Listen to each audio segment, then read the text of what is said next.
Hey there, welcome to Prog Monster. My name is Murph and I am the host of this show, a show dedicated to progressive rock and other forms of rock music.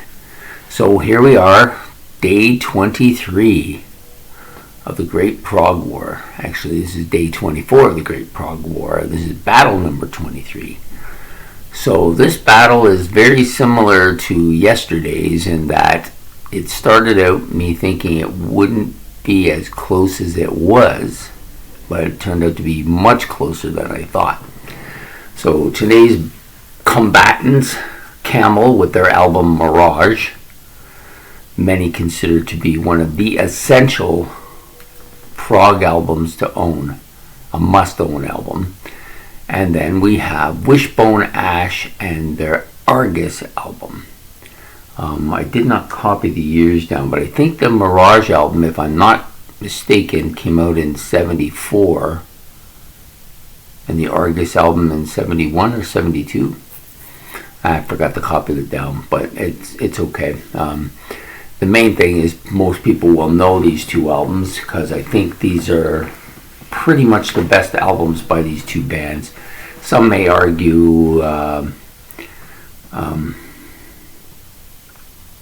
Moonless, what is it? Moonless Night? Is that the one? Yeah, let me see.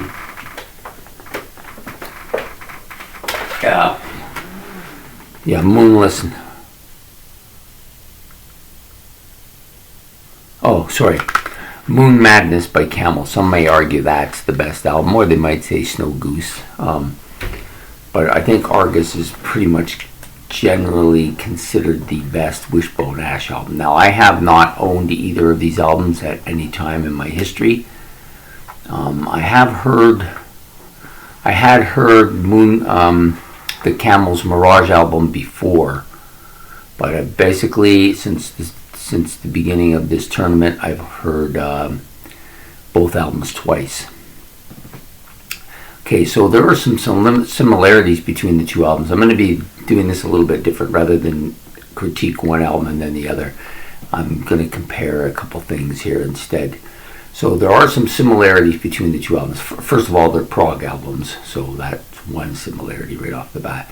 Second thing is that both albums started out fairly good, fairly strong, and just progressively got better. The last couple of tracks on each album, I think, are the best. For Argus, I like The Warrior the best, and then the final track, which was I forgot to write it down, so it might come to me anyways. The Warrior was the one I liked the best, and then that last track was not quite as, I didn't like it quite as much. With the Camel, I liked the Earth one, which was the second last track on their album, and then the final track on their album I like the best as well. Lady Fantasy, is that the one? Yeah, I think so, Lady Fantasy. So there are some similarities in that regard. Some really excellent keyboards on the Camel album.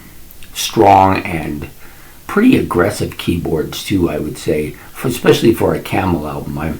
I'm used to this one, and I don't find the keyboards nearly as aggressive on this one because I think it's a different keyboard player. I think Barden's is the one on the album that we're doing tonight, and somebody else plays keyboards on the Moon Madness album. So anyways, yeah, keyboards are great on that album, on this album, and they get stronger as it goes along. And I find that the guitars actually are quite strong on this album as well. Actually kind of heavy for a Camel album, I think. I find Andy, what's his name again? Yeah, I'm just tired and I'm not remembering things too well today. I wrote that stuff down. I didn't write anything down tonight, but normally I do. But tonight I was just interested in listening to the albums. Just give me 1 second and I'll find out who I'm talking about. Oh, I remember now. Andy Latimer. Andy Latimer's guitar playing on this album is good, but on that album, Mirage is heavier. I think maybe the keyboardist has created that too. Maybe his heaviness has inspired him to be heavy. I'm not really sure what the issue is, but or what the how the results came about. But those last two songs are just really, really good songs. Like, I'd probably give them both 9s. I really love them. The rest of the album, not too bad. Pretty strong. Probably 6s and 7s.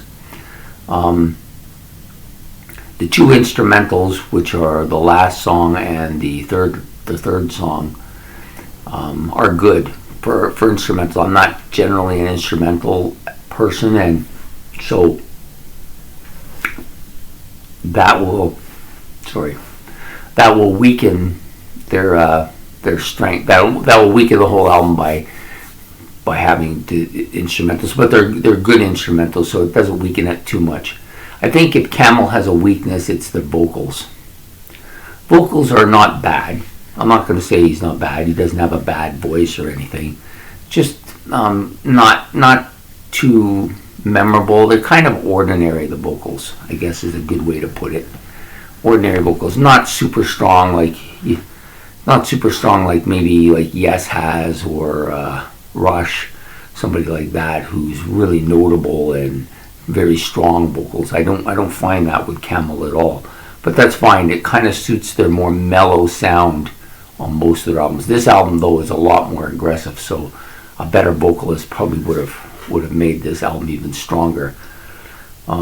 As for the Wishbone Ash album, vocals are not a problem on that album at all. I think they really have Camel by quite a bit here on the vocal part. The vocalists on the Wishbone Ash album are both really strong, I think. The last two songs, again, lots of really strong guitar playing on this album. Lots of the twin bills, we call them. Yeah, really good guitar ability.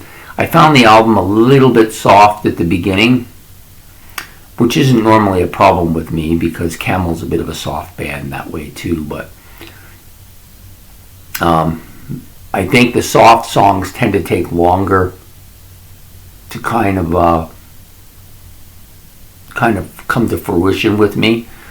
So as a result, it might take the Wishbone Ash 2 or 3 more listens for those songs to really be impactful with me. But the last two songs, The Warrior and still can't remember the name of the tune. But the last song, really, something about a sword. What was it? Down with the Sword. I think that's the one I'm thinking of. Anyways, both of the guitars really strong here. The album is like much heavier at this point, and it's the same with the Camel album, of course, too. So overall, I would say overall the Wishbone Ash album from top to bottom is a little stronger, but the top tracks on the Camel album are the best. Like the 2 top tracks on that Camel album are better than anything on the Wishbone Ash album. That's just my opinion. Those are the ones I like, anyways. So now it just comes down to, do I go with the album that's overall stronger, or the one that has the tracks I really enjoy the most? Let's get past my bedtime, people. So I don't think this battle is quite as close as the last night one. It's not going to be right down to the wire. I think I'm going to have to go with the Camel album, only because I think there's 2 things here. I think those 2 tracks are just so good, and I just think that the album as a whole will eventually grow stronger than the Wishbone Ash album. But it's not like a landslide by any stretch. It's probably, a little bit higher, not a great deal higher.